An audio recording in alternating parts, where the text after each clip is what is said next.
I know you guys appreciate me, okay? I feel the love through the screen, but I'm gonna need extra kudos for this video because all of these lovely titles have just been happily ensconced on my hauly. But now that they're all off of the haul trolley, me and my best friends, the Crutch Gals, are gonna have to find some way to get all of these books onto the shelves one hobble at a time. It was my own fault. All of it was my own fault. Give me love, but maybe don't give me sympathy.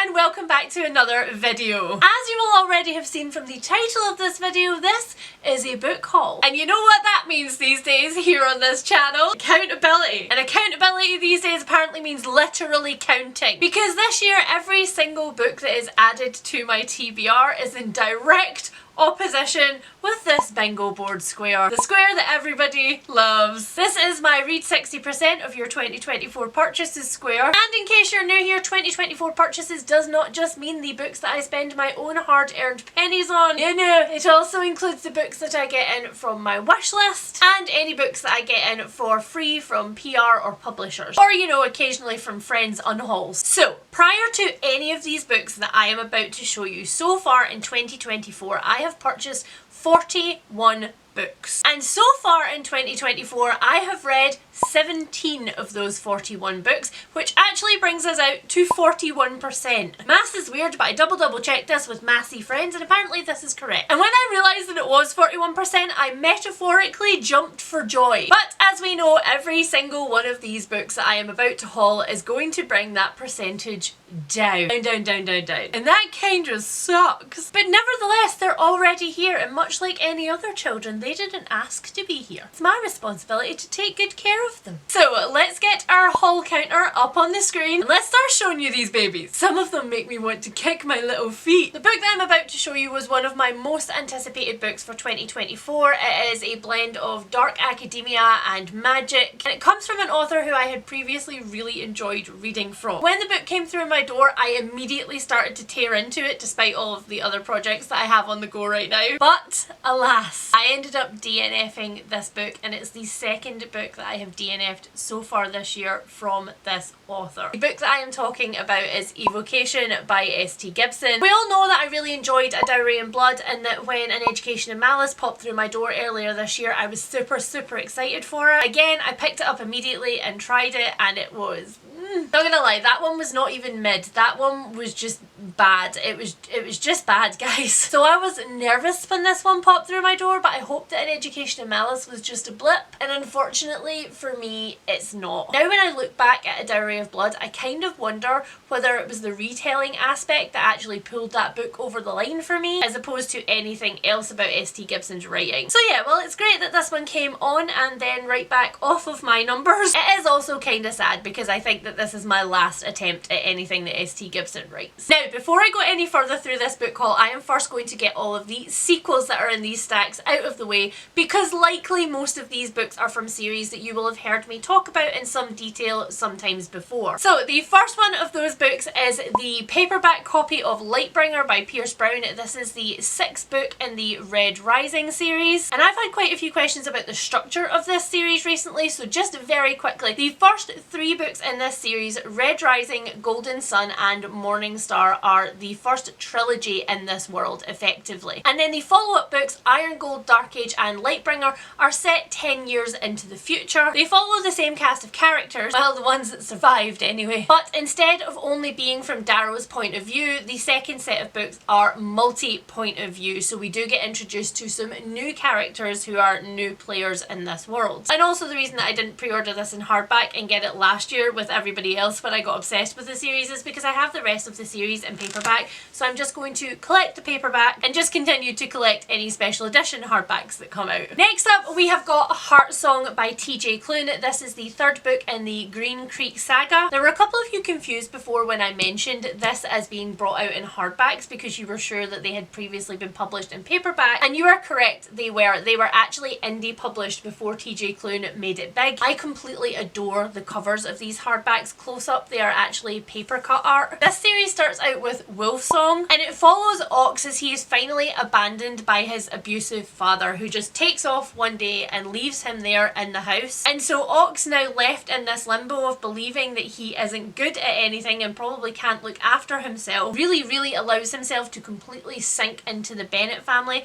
who are a family who have moved in next door, who have a strange secret. That secret, of course, being that they are werewolves. Now, this series does have a bunch of like very typical werewolf tropes in it, including the fated mate trope. There's nothing particularly surprising in these books, but like I said, I am absolutely ripping my way through them. Next up, I have got volume 6 of Lore Olympus, and wowza. I pre-ordered this in Waterstone's wonderful double point sale, and then when it arrived, it literally looked like the person who had picked it out of the stack had looked at it and been like, not damaged enough, and decided that it needed an extra like drop kick before it went into that cardboard sleeve. And forgive me this tiny little rant here, guys, but you know when you get a book and it comes from that satanic place, you know that there's a good chance that book is not getting to you in good condition. It's gonna have grubby finger marks over it, the pages are gonna be ripped, there might even be a box cutter mark through the cover. Like, you know this, but you kind of accept it because you're poor that month and you really need that book right now, so you bought it from that place. But when your entire business, when your whole thing is a booksellers, for your fulfillment center to be totally okay with putting books in packages that are literally falling apart, it just boggles me. It absolutely boggles me. Anyway, that little rant aside, I am very delighted to finally have an intact edition of this on my shelves. If you're new to Lore Olympus, this is essentially a Hades and Persephone retelling, but with a lot of things changed. This series brings all of the Greek gods into the modern day. Hades is of course still the lord of the underworld, but it is run very much like a heartless corporation, and Persephone gets to town as a young nymph who has had to absolutely beg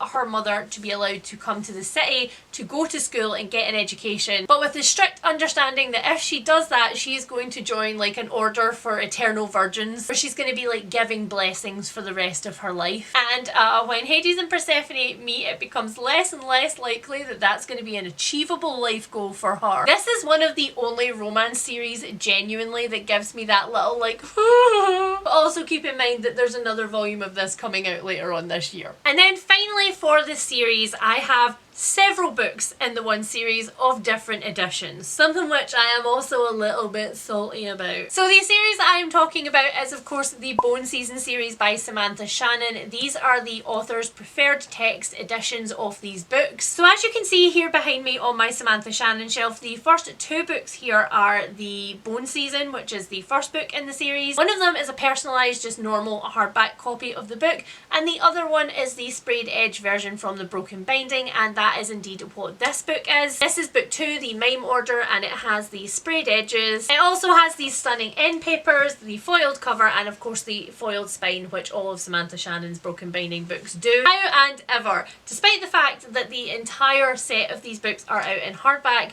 the Broken Binding are not going to be publishing the sprayed edge matching editions until the end of the year, which I have thoughts on, but I think this video has been ranty enough at this point. So because the Broken Binding sprayed edges editions are not coming out until later, I did in fact allow myself to pick up the standard editions. So this is the Song Rising and then the Mask Falling. They are absolutely beautiful. I love them. But the reason that I decided to pick them up in these editions is because my book club is currently debating whether this is going to be one of the series that we read together this year. This series ends up getting picked, then of course I want the author's preferred text versions of these books to read along with. I don't yet know whether once the Broken Binding editions come out and my set is complete, I will just sell the standard editions or whether I'll keep both. I guess it really depends on the amount of space on my shelves by that point. Right, now I do promise you that that is all of the series books that are in this haul. Everything else is a standalone, and as usual with my book hauls, everything else is a proper mixture. So the first book that I've got here to show you from the standalones is a second-hand copy that I grabbed for myself because it was in beautiful condition. This is Mrs. March by Virginia Fito, and the reason that I decided to finally take the plunge and pick this one up with its extremely really creepy cover is because my lovely friend Beth and a few of my other patrons have been absolutely obsessively talking about this one. So I'm actually going to read you the back of this one because I think you can tell mostly from the blurb how kind of like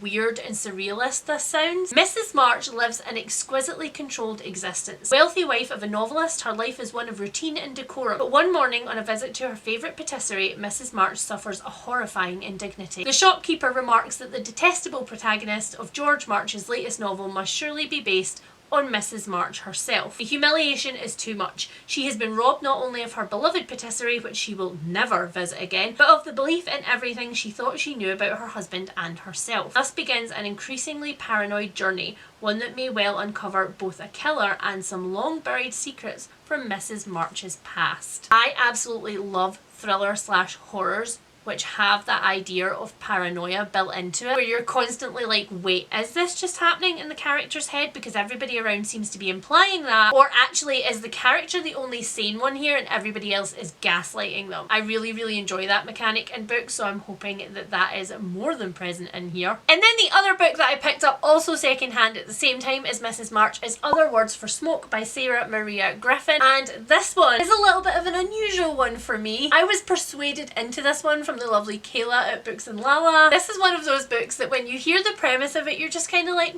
yeah, that's intriguing, maybe for me. But once you hear the kind of fevered love that somebody has for a book where they talk about it again and again and again and are like, I love this so much, you know, it kind of like pushes you over that edge. So when I spotted this one in pretty much pristine condition, not gonna lie, with the nicer cover out of the two, because what is this? I was like, okay, this is fate. I'ma just pick it up. And I was delighted to discover that this one has this absolutely beautiful, again, paper cut art in it. This one is queer YA, sort of like paranormal horror. This one is about a house at the end of this little town which burned completely to the ground, taking with it one Rita Frost and her ward Bevan. However, left behind untouched by the fire are May and Rossi, who are Rita's niece and nephew, and they are the only ones in this entire town who know what really happened. And they know it not to have been a horrible act of accident or chance, but actually to be something vaguely supernatural. The tiny little blurb in the front flap says, in the house at the end of the lane there is a darkness hiding in the walls, waiting, watching, consuming. It will devour everything you have, everything you are willing to give, and everything you are not. Watch yourself. If you aren't careful, it will all come tumbling down. Again, like I said, say less. Next up, I have another thriller, one that was sent to me from the publisher. This is Looking Glass Sound by Catriona Ward. Now this one is interesting because I have tried Catriona Ward before. I tried Last House on Needless Street and I wasn't a fan. I liked the way that it was told, but I hated the story that was told and I hated some of the implications of the story towards the end. However, I was totally willing to give Catriona Ward another chance, and I actually have Sundial on my shelves completely untouched right now. And these three books together seem to form one of two things for people. Either you absolutely adore A House on Needless Street, think Sundial is okay and absolutely hate Looking Glass Sound, or the complete other way around. And that formula does seem to have held true recently because again, my lovely friend Becca absolutely adored Needless Street and has just read this and absolutely hated it. So I'm hoping that I am the complete reverse. So this one is about Wilder Harlow. He is living in this cottage in kind of the middle of nowhere and he is writing what he believes to be his very last book and therefore his very last chance of revenge. The book is written and presented as fiction, but it is actually memoir and it tells in part the story of Wilder's friend Skye, who stole his half-written memoir previously and did the exact same thing. Published it as a fiction novel, lurid masterpiece as it says on the back, and then after that best-selling success, Skye died and Wilder never found out why Skye stole the book or why they published it as their own or why they abandoned Wilder as a friend. But as Wilder is writing this book, this redo of this memoir, this weird fiction combination, notes in Skye's handwriting start turning up and Wilder is creeped out and absolutely terrified that maybe, just maybe, Skye is actually haunting him. Next up, I have a book which popped in from my wish list from one of you guys, so thank you so much to Hixie for sending this one along. I am super excited about it. This is Shadow Hall Academy, or rather the series is Shadow Hall Academy. This first book is The Whispering Walls. This is a new middle grade horror series from Phil Hicks. He has previously written the Aveline Jones series, which This one is about Lillian, and when she starts at Shadow Hall Academy, she thinks that she's just being punked, that the girls there are just, you know,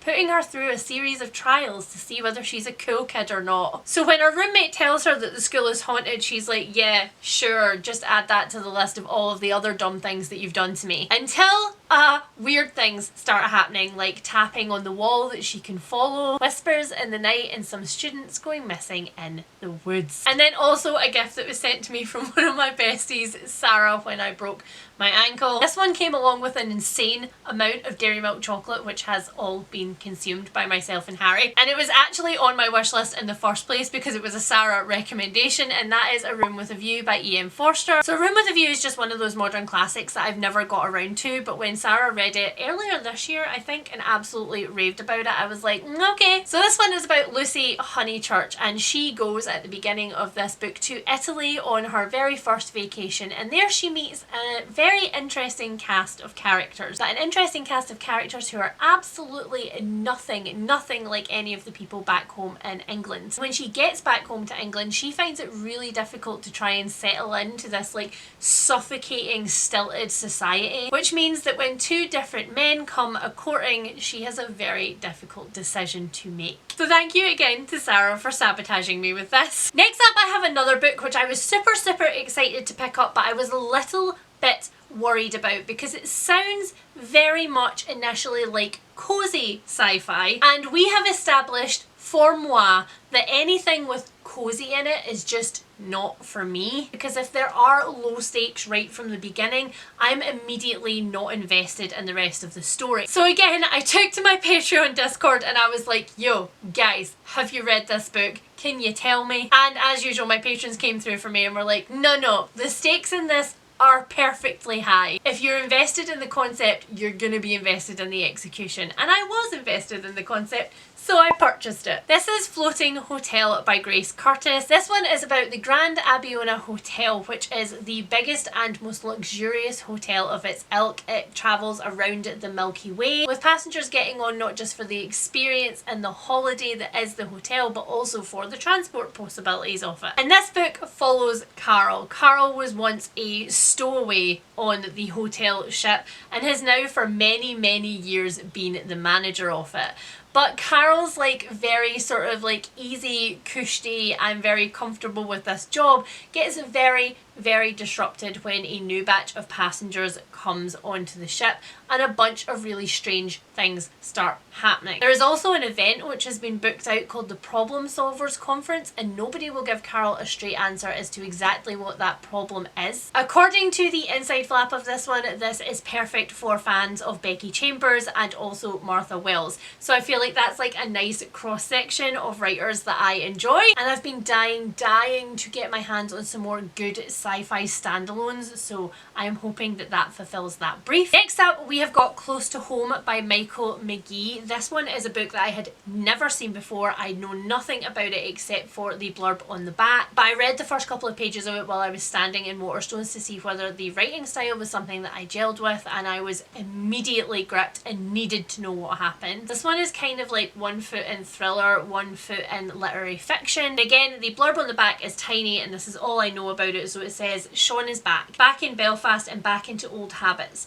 Back on the mad old nighters and the borrowed tenors and missing rent, the casual jobs that always fall through. Back in these scarred streets where the promised prosperity of peacetime has never arrived. Back among his brothers, his ma, and all the things they never talk about. Until one night Sean finds himself at a party, dog-tired, surrounded by jeering strangers, his back against the wall, and he makes a big mistake. So the first couple of pages of this book is literally the aftermath of what happens in that moment. It is a person being loaded into an ambulance with crying friends and the police saying to him, listen, just go home. We will get a statement from you if we need it, but probably we won't need anything further. It was just a fight at a party. So I'm really glad that I spotted this one, and I'm not going to look at any reviews or anything else about it until I decide to pick it up. Next up, I have got another proof. This one is a thriller that was kindly sent to me from Vintage. It comes out in August, and it is The Rich People Have Gone Away by Regina Porter. This is the actual cover of it, which is absolutely stunning. So I hope that I love it, just because, you know, I want to own that cover and have it on my shelves. And this one is a bit of a venture out of a comfort zone for me also, because this book does take part during the lockdowns, during the pepperoni. Not, you know, that the pepperoni is over or anything, but during the like 2020 of it all. And that is something that I just don't feel like I need to read about. It's been mentioned in a couple of books that I've picked up recently as kind of like a side thing. Books that have been set either like alongside it or afterwards, where it didn't really play much of a part. It was kind of one of those things that was just like, okay, that's a thing that happened and we all mutually know that it was shit and we don't want to talk about it. This one is about a couple who are privileged enough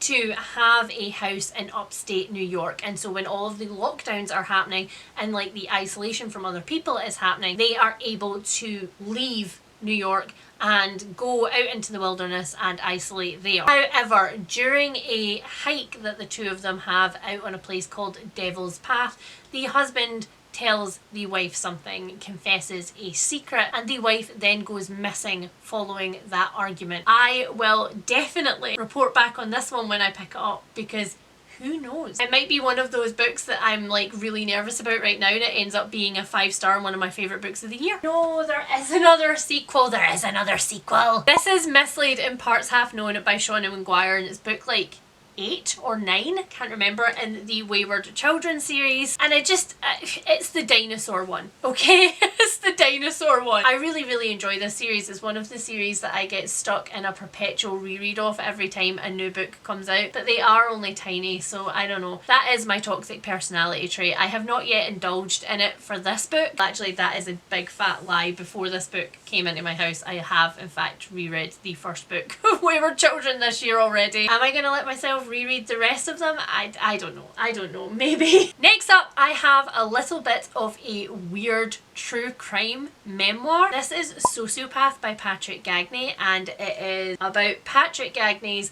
self-confessed sociopathy that they have lived with their entire life. It is essentially a book about how society regards sociopathy as like something that belongs on Criminal Minds and Law and Order and shows like that, but actually Patrick is kind of putting across the case that there are lots and lots of sociopaths in the general world walking amongst us, and that although they do not feel the same things that we feel, and although they are not capable of the same things that we are, that doesn't mean that they are all actually serial killers. Although technically I guess they could be if they want to, which is kind of the whole idea of sociopathy. Anyway, I find it a really interesting and intriguing premise for a memoir, to be like, yeah, let me just out myself as being this person who thinks this way, when that is very much not a thing that society thinks is okay. I've watched a couple of interviews with this author talk about this book, and it's quite unique, the perception that they have about writing it and releasing it into the world, so I am intrigued to read this one. Next up, from the lovely people at Book Break, I have got The Price of Life by Jenny Kleeman. This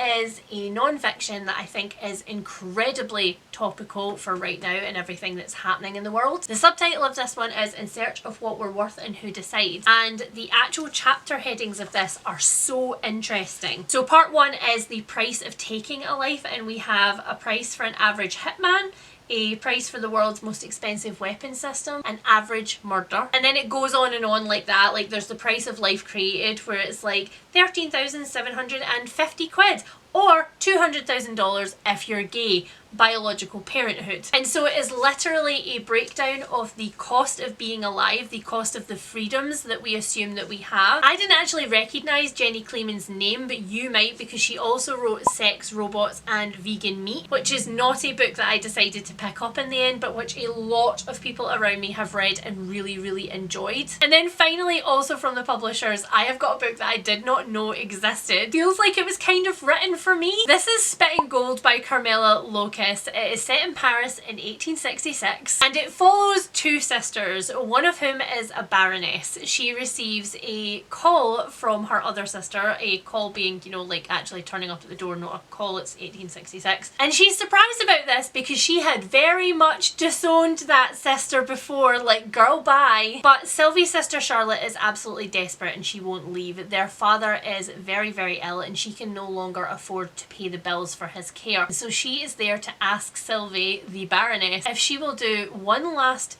job with her, one last con. Because it turns out that before Sylvie was a baroness, she was a lying medium. She was part of the craze of like ghosts and mediums and table readings that happened during like the late 1800s. But it was all absolutely a sham and she knew it was right from the start. The target that her sister Charlotte presents to her is a family who are very, very wealthy. They are aristocrats and they believe that they are being haunted by ghosts from the French Revolution. So the sisters set out on a campaign to horrify this family until they give them all of their money. But instead, when they get there, they are horrified themselves because they begin to be haunted by the exact ghosts that the family have been complaining about. I am trying so hard to squeeze it onto a TBR somewhere. I need a legitimate reason to pick this up immediately is essentially what I am saying. So thank you so much to the publishers for sending this one along. So that is it, guys. Those are all of the books that I will be adding to my 2024 acquisitions spreadsheet. I don't know the number because I never count these as I go along, but you guys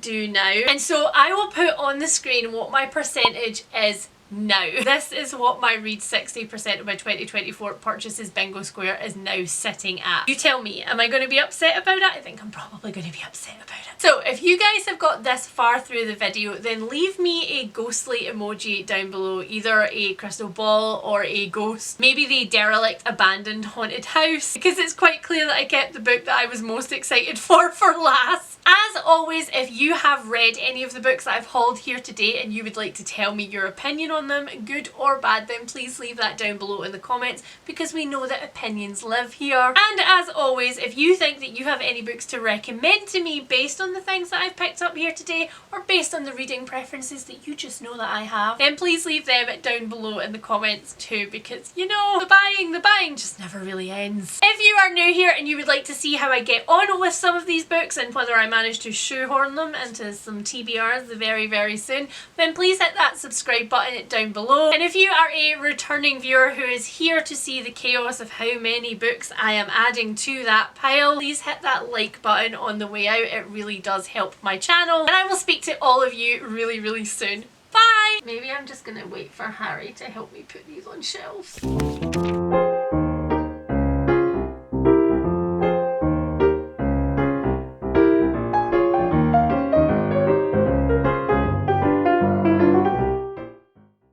Just hobble. Maybe it'll be fine.